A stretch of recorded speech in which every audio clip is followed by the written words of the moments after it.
Let's talk to you, James, about this Batley school teacher. I still just find it absolutely extraordinary in this day and age, 21st century Britain, that we have got a teacher who was teaching a class in the curriculum teaching about freedom of speech and blasphemy in a religious studies class, in which he showed a cartoon that was used in the Charlie Hebdo magazine that led, we are told, was used as justification for the absolutely outrageous murder of 12 people working at that cartoon in Paris a few years back, and that he then has faced death threats himself. He's been able to have to leave his family home.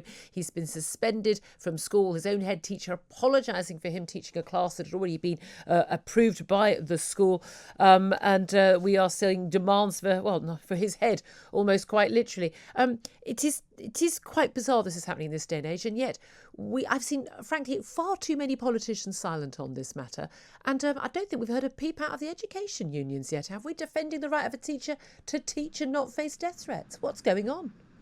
Let's not pretend that the reason that the teaching unions, who were very up in arms about the fact that the schools may ever have to return, or that most politicians, or that, for sadly, most newspapers, or most of the headmaster or anybody else, let's not pretend that the reason that they're being quiet about this is because this issue is in any way complicated.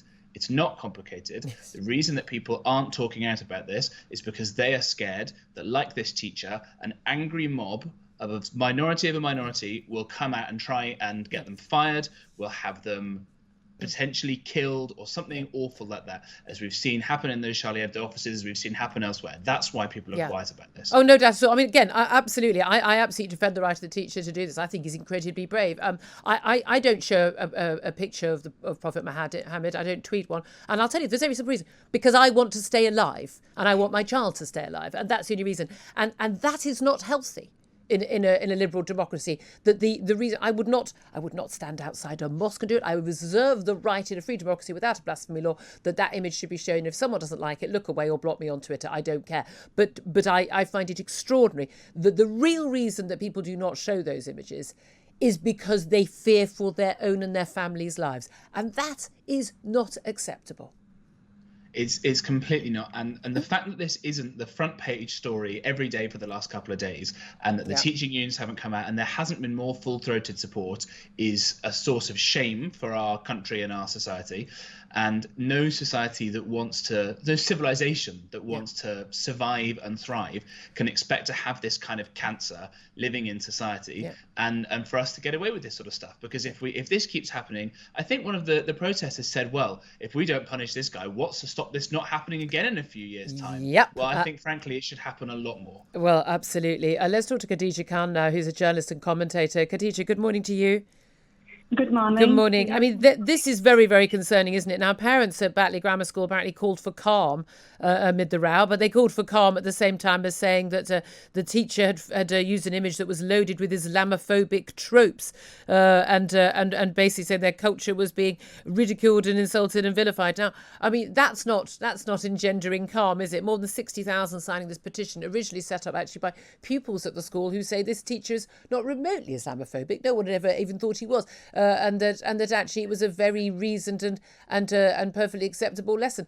What do you make of what's going on, and what do you think of the head teacher apologising for this class and suspending the teacher?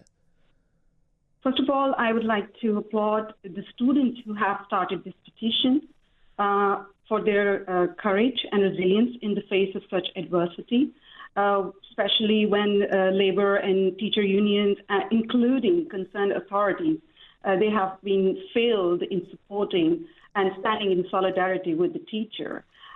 This whole situation is quite sensitive, I would say, in terms of the protection of the teachers and the way the school and teachers, they have been facing the intimidation. The globe outside the school, I would hardly call it protest, because this was a blatant manifestation of harassment, and it was a failure on the part of the concerned authorities, including the head teacher, who apologized that they couldn't just defend the right to free speech, and the teacher who was involved in this situation. And now we see that this teacher he is living in Haiti. He's forced. His father has said that he keeps telephoning him from a safe place, a safe house where he is with his partner and their children, and is sobbing down the phone, terrified that he and his family are going to be murdered. I mean, this is absolutely extraordinary. I say I don't condemn the head teacher in this scenario, though, because I think the head teacher was thinking, oh, my God, we're all going to get killed here. I'm going to protect myself and the other teachers and apologise and try and diffuse this. And I think this is where the politicians have abjectly failed in terms of basically leaving teachers like this hung out to dry and making them face this on their own. I have not seen the condemnation of this that I would expect from Boris Johnson. All credit to Education Secretary Gavin Williamson. He came out and spoke about this very clearly.